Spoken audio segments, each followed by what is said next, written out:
realized when someone commented that I had accidentally listed part 2 of the Wizard of Oz series as private.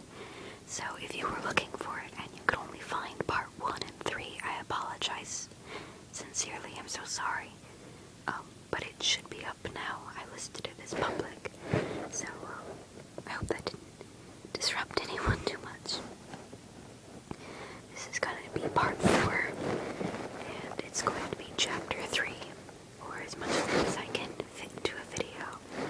I'm not sure if I can make 10-minute videos or 15-minute videos, but I guess I'll try 15 on another kind of video where it's not such a big deal if it gets pulled down. So, let's go. Chapter 3 of The Wonderful Wizard of Oz by L. Frank Baum. How Dorothy Saved the Scarecrow. When Dorothy was left alone, she began to feel hungry. So she went to the cupboard and cut herself some bread, which she spread with butter. She gave some to Dodo, and taking a pail from the shelf, she carried it down to the little brook and filled it with clear, sparkling water. Dodo ran over to the trees and began to bark at the birds sitting there. Dorothy went to get him and saw such delicious fruit hanging from the branches that she gathered some of it, finding it just what she wanted to help out her breakfast. Then she went back to the house, and having helped herself and Dodo to a good drink of the cool, clear water, she set about making ready for the journey to the city of Emeralds. Dorothy had only one other dress, but that happened to be clean and was hanging on the peg beside her bed. It was gingham, with checks of white and blue. Although the blue was somewhat faded with many washings, it was still a pretty frock. The girl washed herself carefully, dressed herself in the clean gingham, and tied her pink sunbonnet on her head. She took a little basket and filled it with bread from the cupboard, laying a white cloth over the top. Then she looked down at her feet and noticed how old and worn her shoes were. "They surely will never do for a long journey, Dodo," she said. And Dodo looked up into her face with his little black eyes and wagged his tail to show he knew what she meant. At that moment, Dorothy saw lying on the table the silver shoes that had belonged to the Witch of the East. "I wonder if they will fit me," she said to Dodo. "They would be just the thing to take along walking, for they could not wear out." She took off her old leather shoes and tried on the silver ones, which fitted her as well as if they had been made for her. Finally, she picked up her basket. "Come along, Dodo," she said. "We will go to Emerald City and ask the Great Oz how to get back to Kansas again." She closed the door, locked it, and put the key carefully in the pocket of her dress. And so, with Dodo trotting along soberly behind her, she started on her journey. There were several roads nearby, but it did not take her long to find the one paved with yellow bricks. Within a short time, she was walking briskly toward the Emerald City, her silver shoes tinkling merrily on the hard, yellow roadbed. The sun shone bright, and the birds sang sweetly, and Dorothy did not feel nearly so bad as you might think a little girl who had been suddenly whisked away from her own country and sit down in the midst of a strange land. She was surprised as she walked along to see how pretty the country was about her. There were neat fences at the sides of the road, painted a dainty blue color. Beyond them were fields of grains and vegetables in abundance. Evidently, the Munchkins were good farmers and able to raise large crops. Once in a while she would pass a house, and people came out to look at her and bow low as she went by, for everyone knew she had been the means of destroying the wicked witch and setting them free from bondage.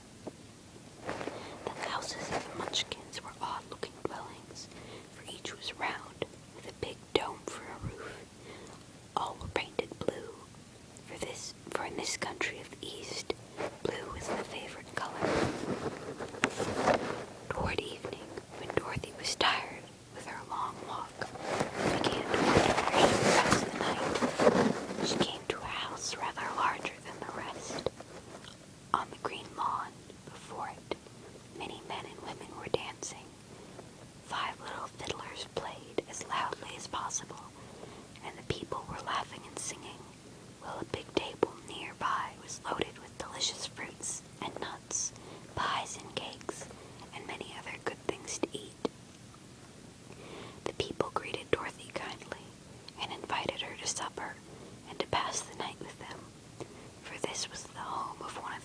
munchkins of the land, and his friends were gathered with him to celebrate their freedom from the bondage of the Wicked Witch.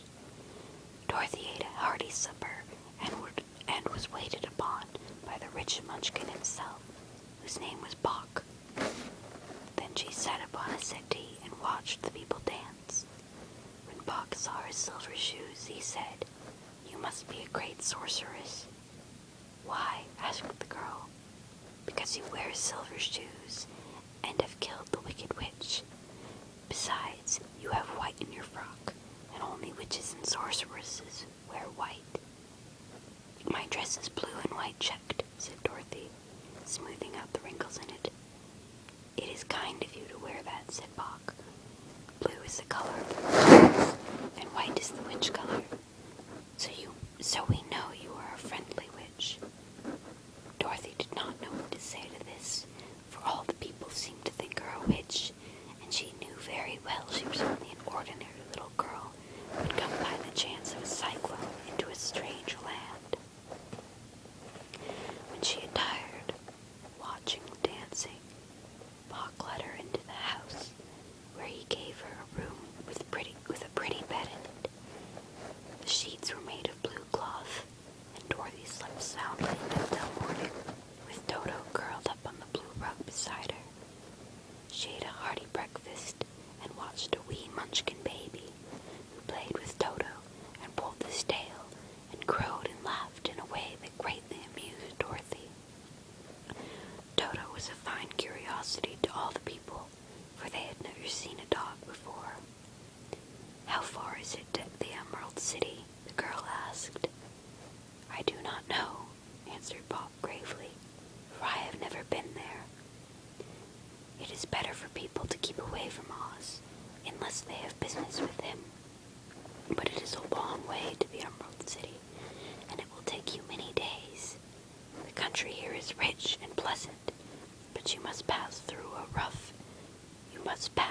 rough and dangerous places before you reach the end of your journey." This worried Dorothy a little, but she knew that only the Great Oz could help her to get to Kansas again, so she bravely resolved not to turn back. She bade her friends goodbye, and again started along the road of yellow brick. When she had gone several miles, she thought she would stop to rest, and so climbed to the top of the fence beside the road and sat down.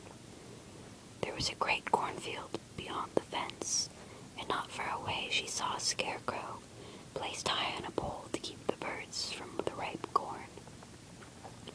Dorothy leaned her chin upon her hand and gazed thoughtfully at the scarecrow. Its head was a small sack stuffed with straw, with eyes, nose, and mouth painted on it to represent a face.